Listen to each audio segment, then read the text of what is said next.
হঠাৎ বাসায় মেহমান চলে আসছে, আর কোনো চিন্তার বিষয় নেই। মাত্র 2টি আলু দিয়ে এই মজাদার বিকালের নাস্তাটি আপনিও তৈরি করে ফেলতে পারবেন। আসসালামু আলাইকুম everyone, welcome to my channel AN kitchen. তো চলুন আর কথা না বাড়িয়ে আমরা রেসিপির দিকে চলে যাই। খুব সহজ হতে যাচ্ছে রেসিপিটি আপনাদের জন্য। এখানে আমি 2টা আলুকে কিউব করে কেটে নিয়েছি। এখন আমি আলুগুলোকে বয়েল করে নিব।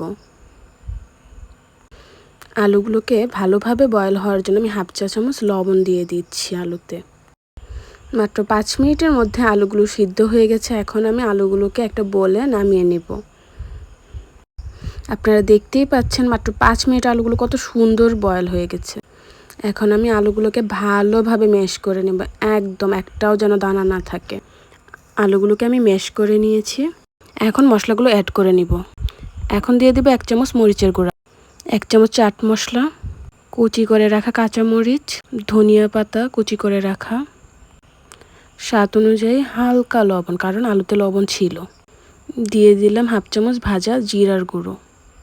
এখন ম্যাশ করা আলুগুলোর সাথে ভালোভাবে মশলাগুলোকে মিশিয়ে নেব।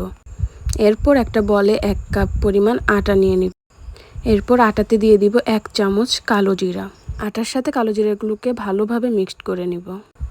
এরপর আমি আটাতে হালকা হালকা করে পানি নিব এবং আটাগুলোকে ভালোভাবে মথে নিব। মনে রাখবেন, একবারে পানি দেওয়া যাবে না, তাহলে আটাগুলো সুন্দরভাবে ডো করা যাবে না। আমি ভালোভাবে আটাগুলোকে মথে নিচ্ছি, আর আপনারা দেখতেই পাচ্ছেন আস্তে আস্তে আমার ডোটা কত সফট আর কত সুন্দরভাবে হয়ে গেছে। এখন আমি একটা রুটি বেলে নিব। আপনারা দেখতেই পাচ্ছেন রুটিটা কতটুকু থিকনেস থাকবে।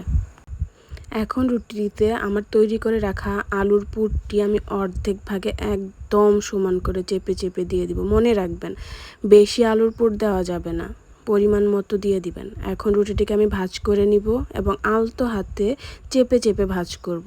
সাইডের দিকগুলো আমি আঙুল দিয়ে চেপে চেপে চেপে চেপে পূরণ করে দিব।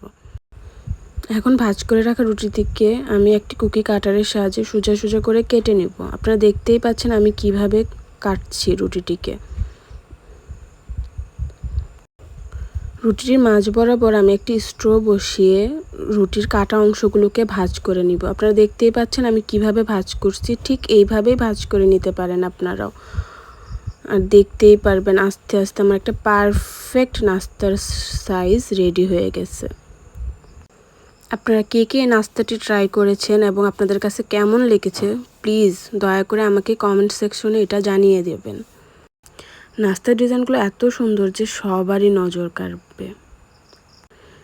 আমি এখন একটা প্যানে তেল গরম করে নিব। একদম তেলগুলোকে গরম করব না, হালকা গরম তেলে আমি নাস্তাগুলোকে একে একে করে ছেড়ে দিব। অতিরিক্ত গরম তেলে দিলে নাস্তাটা খুলে যেতে পারে। আটার পুর তো খুলে যেতে টাইম লাগবে না, তাই আমরা হালকা গরম তেলে আস্তে আস্তে করে একের পর এক দিয়ে দিব নাস্তাগুলোকে এবং আস্তে আস্তে করে এগুলোকে ভাজতে শুরু করব।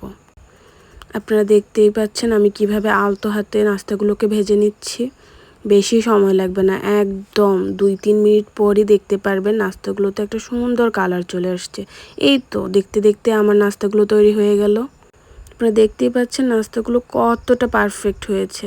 আপনার যদি আমার রেসিপিটা ভালো লেগে থাকে তাহলে অবশ্যই আমার চ্যানেলটাকে সাবস্ক্রাইব করে দিবেন। Thank you. আল্লাহ হাফেজ।